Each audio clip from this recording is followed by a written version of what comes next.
ये आकाशवाणी रायपुर है। प्रादेशिक समाचार बुलेटिन के साथ मैं विभाष कुमार झा।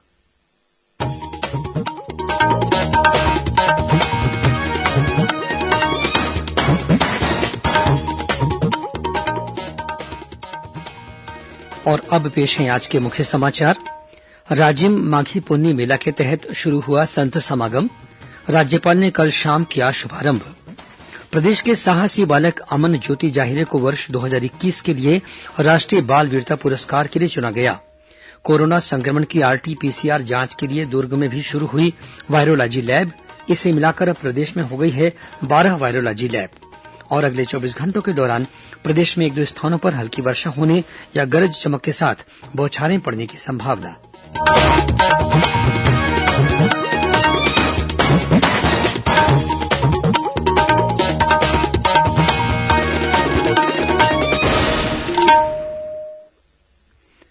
और अब समाचार विस्तार से।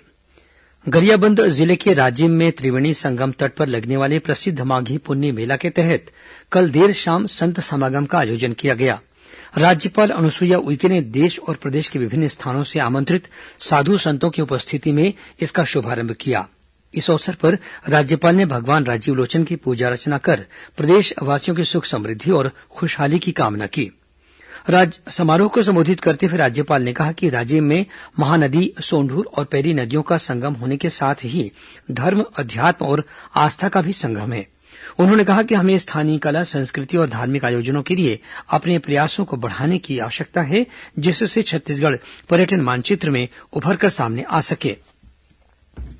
यूक्रेन में उत्पन्न वर्तमान स्थिति को ध्यान में रखते हुए छत्तीसगढ़ सरकार ने यूक्रेन में प्रवासी छत्तीसगढ़ के लोगों की सहायता के लिए नई दिल्ली में छत्तीसगढ़ भवन स्थित आवासीय आयुक्त कार्यालय के संपर्क अधिकारी गणेश मिश्र को नोडल अधिकारी बनाया है। श्री मिश्र से टेलीफोन नंबर 01146156000 और मोबाइल नंबर 9997060999 पर संपर्क किया जा सकता है। वहीं सरगुजा के जिला प्रशासन ने भी यूक्रेन की वर्तमान स्थिति को देखते हुए वहां प्रवासी छत्तीसगढ़ के नागरिकों की सहायता के लिए हेल्पलाइन नंबर जारी किया है। कलेक्टर संजीव कुमार झा ने कहा है कि छत्तीसगढ़ के किसी भी परिवार के सदस्य यूक्रेन में फंसे हैं तो वे सरगुजा के डिप्टी कलेक्टर नीलम टोप्पो को उनके फोन नंबर 9425252891 पर संपर्क कर सकते हैं। प्रधानमंत्री किसान सम्मान निधि योजना के आज 3 वर्ष पूरे हो रहे हैं। यह योजना देश के सभी किसान परिवारों की आमदनी में मदद के लिए 24 फरवरी 2019 को शुरू की गई थी। इस योजना के तहत लाभार्थियों को हर वर्ष 6,000 रुपये की राशि दी जाती है। ये राशि 2,000 रुपये की 3 समान किस्तों में उनके बैंक खातों में सीधे जमा कराई जाती है। आकाशवाणी से खास बातचीत में केंद्रीय कृषि राज्यमंत्री कैलाश चौधरी ने बताया कि किसान सरकार की प्राथमिकता में हैं। उन्होंने कहा कि किसान सम्मान निधि से किसान आर्थिक रूप से मजबूत हुए हैं। रायपुर के इंदिरा गांधी कृषि विश्वविद्यालय में बायोटेक्नोलॉजी के प्रोफेसर डॉक्टर गिरीश चंदेल को विश्वविद्यालय का नया कुलपति बनाया गया है। राज्यपाल अनुसुईया उइके द्वारा इस संबंध में आज आदेश जारी कर दिया गया। डॉक्टर गिरीश चंदेल देश के प्रख्यात प्रौध प्रजनक और जैव प्रौद्योगिकी के वैज्ञानिक हैं। रायपुर जिले के हथबंद क्षेत्र के निवासी डॉक्टर चंदेल ने international genetic engineering and biotechnology centre में पीएचडी फेलो तथा अंतर्राष्ट्रीय चावल अनुसंधान केंद्र में अतिथि वैज्ञानिक के रूप में विशेष शोध कार्य किया है। प्रदेश के साहसी बालक अमन ज्योति जाहिरे को वर्ष 2021 के लिए राष्ट्रीय बाल वीरता पुरस्कार प्रदान किया जाएगा। भारतीय बाल कल्याण परिषद ने कोरबा जिले के निवासी अमन ज्योति का चयन इस पुरस्कार के लिए किया है। मुख्यमंत्री भूपेश बघेल और महिला तथा बाल विकास मंत्री अनिला भेड़िया ने साहसी बालक अमन ज्योति का चयन राष्ट्रीय पुरस्कार के लिए होने पर उसे बधाई और शुभकामनाएं दी हैं।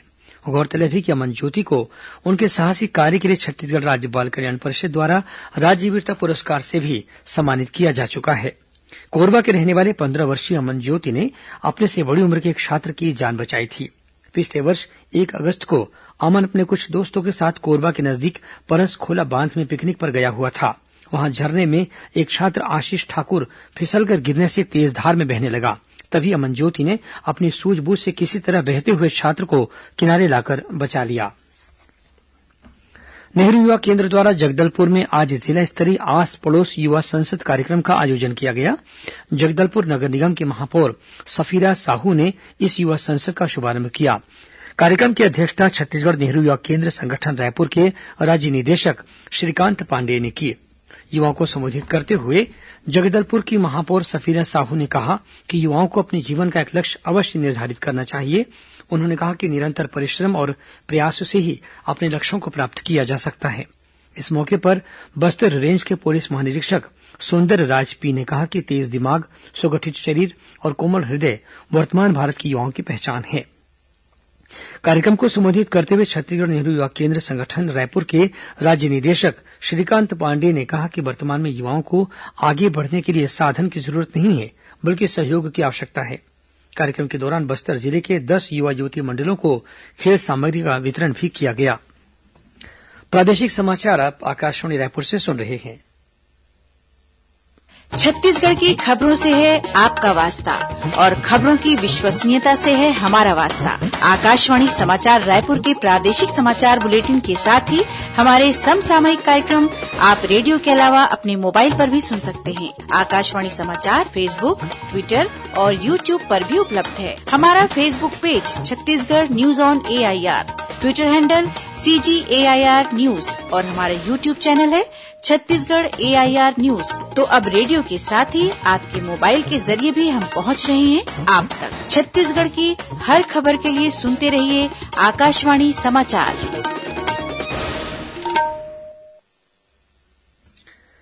और अब आगे बढ़ते हैं बाकी के समाचारों की ओर। प्रदेश में कोरोना संक्रमण की RT-PCR जांच के लिए आज से दुर्ग में एक नई वायरोलॉजी लैब शुरू हो गई है। स्वास्थ्य मंत्री टीएस सिंहदेव ने इस वायरोलॉजी लैब का ऑनलाइन शुभारंभ किया। इसे मिलाकर प्रदेश में अब वायरोलॉजी लैब की संख्या 12 हो गई है। इस नए लैब के शुरू हो जाने से हर दिन की जाने वाली RT-PCR जांच की संख्या बढ़ने के साथ ही लोगों को इसकी रिपोर्ट भी जल्द मिलने लगेगी। इस मौके पर स्वास्थ्य मंत्री श्री सिंहदेव ने कहा कि कोरोना के वास्तविक मामलों की पुष्टि करने में RT-PCR जांच बहुत महत्वपूर्ण होती है। इस लिहाज से दुर्ग में भी RT-PCR जांच की सुविधा शुरू होने से ज्यादा सैंपलों की जांच की जा सकेगी। उन्होंने बताया कि बलौदाबाजार, जशपुर, दंतेवाड़ा और जांजगीर में भी वायरोलॉजी लैब की स्थापना का काम प्रगति पर है। वहीं प्रदेश में कोरोना की तीसरी लहर को नियंत्रित करने के लिए दंतेवाड़ा जिले में रेडक्रॉस सोसायटी द्वारा राहत सामग्री उपलब्ध कराई गई है। जिले के कलेक्टर और रेडक्रॉस सोसायटी के प्रमुख दीपक सोनी ने स्वास्थ्य विभाग को यह राहत सामग्री प्रदान की। इनमें 11 ऑक्सीजन कंसंट्रेटर, 428 हाइजीन किट और मास्क शामिल हैं।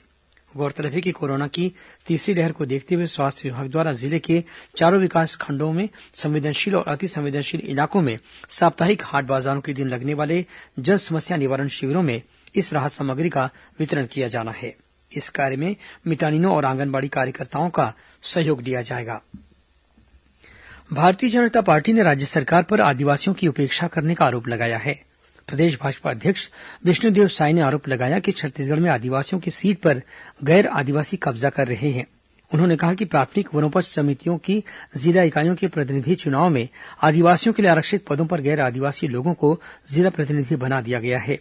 श्री साय ने कहा कि दंतेवाड़ा, कांकेर, सूरजपुर, कबीरधाम और राजनांदगांव जिलों में वनोपज समितियों के चुनाव के दौरान बड़े पैमाने पर गड़बड़ी की शिकायतें मिली हैं।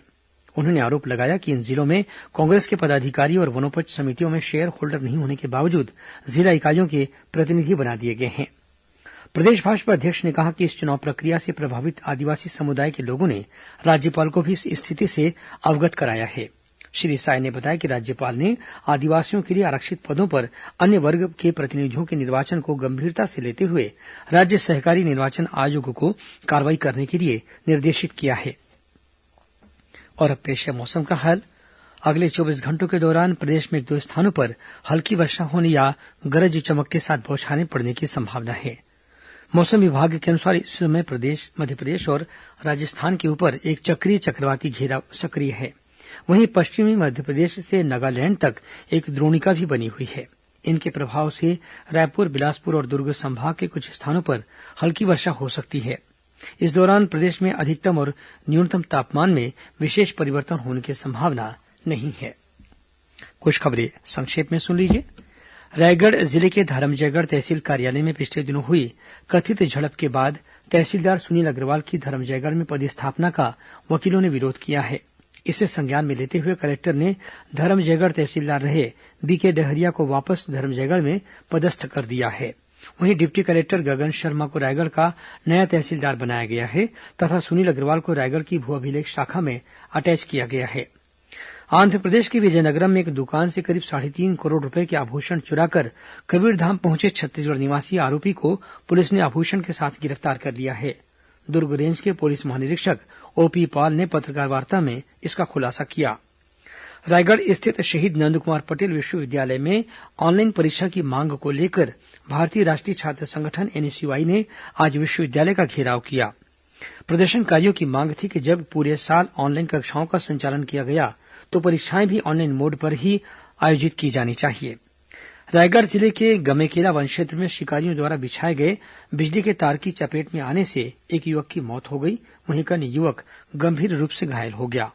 और राजनांदगांव पुलिस ने तुलसीपुर इलाके में एक घर से 371 किलो गांजा और 12.5 लाख रुपए नकद के साथ एक आरोपी को गिरफ्तार किया है।